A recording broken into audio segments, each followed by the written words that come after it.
അദ്ദേഹത്തെ ആക്ഷേപിക്കരുത്. അത് വലിയ ഇന്ത്യ കണ്ട ഏറ്റവും വലിയ പ്രഗത്ഭനായ നടനാണ്. ഇനി 2,84,00,000 രൂപ അദ്ദേഹത്തിൻ്റെ പരിപാടി ചിലവാക്കിയാൽ ഇത്ര ആക്ഷേപിക്കേണ്ട കാര്യമാണ്. ഒരു സിനിമയിൽ അഭിനയിക്കുമ്പോൾ എത്ര കോടി കിട്ടുന്നത് അദ്ദേഹത്തിന്?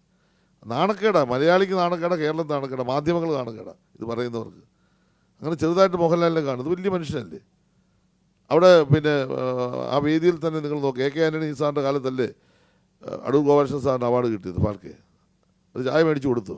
എന്തല്ല ഈ നാട്ടിൽ എഴുതുന്നത് നമ്മൾ ഈ പത്രപ്രവർത്തനം എന്ന് പറയുന്നത് വസ്തുതകളുടെ അടിസ്ഥാനത്തിൽ ഇതാവും. അത് ഞങ്ങൾ ഈ പരിപാടിക്ക് ഒരു ബഡ്ജറ്റ് തയ്യാറാക്കി. അവിടെ ഇരുന്ന് ഏതോ ഒരു ഗവൺമെൻറ്റിൻ്റെ ഭാഗമായിരുന്നൊരു ഉദ്യോഗസ്ഥന് അതുപോലെ എടുത്തു കൊടുത്തു. അതാണോ ചിലവാകുന്നത്? നമ്മളൊരു എസ്റ്റിമേറ്റ് അല്ലേ, ഇത്ര രൂപ ചിലവാകാൻ സാധ്യതയുണ്ട്. ചിലവായതിൻ്റെ കണക്കൊന്നും പുറത്തു വന്നുമില്ല, അതിൻ്റെ ബില്ലുകൾ വന്നുകൊണ്ടിരിക്കുന്നേ ഉള്ളൂ. അപ്പം നിങ്ങൾ ആ എസ്റ്റിമേറ്റ് ഇത്രയും കോടികൾ, ഇനി കോടി മോഹൻലാലിന് വേണ്ടി ഒരിക്കൽ മോഹൻലാൽ എന്ന വ്യക്തിക്കല്ലല്ലോ ഞങ്ങളത് ചെയ്തത്. മലയാളത്തെ വാനോളം ഉയർത്തിയ മഹാനായ നടനല്ലേ ചെയ്തത്. ആ മലയാള ഭാഷയ്ക്ക് വേണ്ടി ഇച്ചിരി പൈസ ചിലവായതിന് എന്തിനാണ് പ്രയാസപ്പെടുന്നത്? നല്ല കാര്യം ചെയ്ത് നല്ല കാര്യത്തെ അപ്രീഷിയേറ്റ് ചെയ്യും. 5 ദിവസം കൊണ്ട് ഞങ്ങൾ ചെയ്ത വലിയൊരു പ്രോജക്റ്റല്ലേ. അതിനെയൊക്കെ നമ്മൾ പോസിറ്റീവായി കാണുക.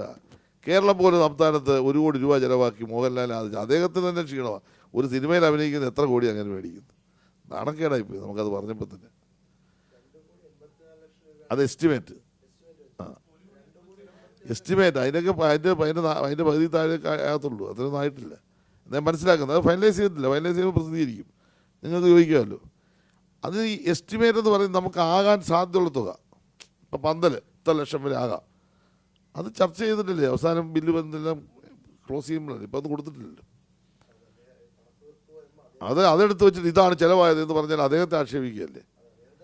അദ്ദേഹത്തെ ആക്ഷേപിക്കരുത്. അത് വലിയ ഇന്ത്യ കണ്ട ഏറ്റവും വലിയ പ്രഗത്ഭനായ നടനാണ്. ഇനി 2,84,00,000 രൂപ അദ്ദേഹത്തിൻ്റെ പരിപാടി ചിലവാക്കിയാൽ ഇത്ര ആക്ഷേപിക്കേണ്ട കാര്യമാണ്. ഒരു സിനിമയിൽ അഭിനയിക്കുമ്പോൾ എത്ര കോടി കിട്ടുന്നത് അദ്ദേഹത്തിന്? നാണക്കേടാ, മലയാളിക്ക് നാണക്കേടാ, കേരളത്തിൽ നാണക്കേടാ, മാധ്യമങ്ങൾ നാണക്കേടാ ഇത് പറയുന്നവർക്ക്. അങ്ങനെ ചെറുതായിട്ട് മോഹൻലാലിനെ കാണുന്നത് വലിയ മനുഷ്യനല്ലേ. അവിടെ പിന്നെ ആ വേദിയിൽ തന്നെ നിങ്ങൾ നോക്കുക, എ കെ ആൻ്റണി സാറിൻ്റെ കാലത്തല്ലേ അടൂർ ഗോപാലകൃഷ്ണൻ സാറിന് അവാർഡ് കിട്ടിയത് ഫാൽക്കെ. ഒരു ചായ മേടിച്ചു കൊടുത്തു. നിങ്ങൾ ഇതൊക്കെ എന്താ ചോദിക്കാത്തത്? ഞങ്ങളുടെ നെഞ്ചത്തോട്ട് കയറാൻ വരുമ്പോൾ ഇതൊക്കെ ചോദിക്കണ്ടേ? ഈ സാംസ്കാരിക മേഖല അങ്ങ് ഉന്നതമായ ഉയരങ്ങളിലേക്ക് ഉയർത്തിയ ആളുകളാണല്ലോ UDF. ഒരു ചായ ആ മനുഷ്യൻ മേടിച്ച് കൊടുത്തില്ലല്ലോ, ഫാൽക്കെ അവാർഡ് മേടിച്ചു. അപ്പോൾ ഞങ്ങൾ സ്വീകരിച്ചത് മലയാളത്തിന് ഒരു വലിയ അവാർഡ് കൊണ്ടുവന്നിരിക്കുന്നു, ഒരു പുരസ്കാരം. അതിനെ ആദരിക്കുക. അത് പണമല്ല അവിടെ പ്രശ്നം. ഏറ്റവും മാന്യമായി നടത്തിയൊരു പരിപാടിയാണ് നിങ്ങൾ എടുത്തത്. എല്ലാ പരിപാടിയും നിങ്ങൾ എടുത്തതാണ്. അതനുസരിച്ച് ജനങ്ങൾ ഞങ്ങളോടൊപ്പം ചേർന്നുകൊണ്ടിരിക്കുന്നു. 2021 നിങ്ങൾ ഈ പണിയെല്ലാം ചെയ്തു. പറയാവുന്ന എല്ലാം പറഞ്ഞു. ഞങ്ങൾ 100 സീറ്റ് ജയിച്ചു.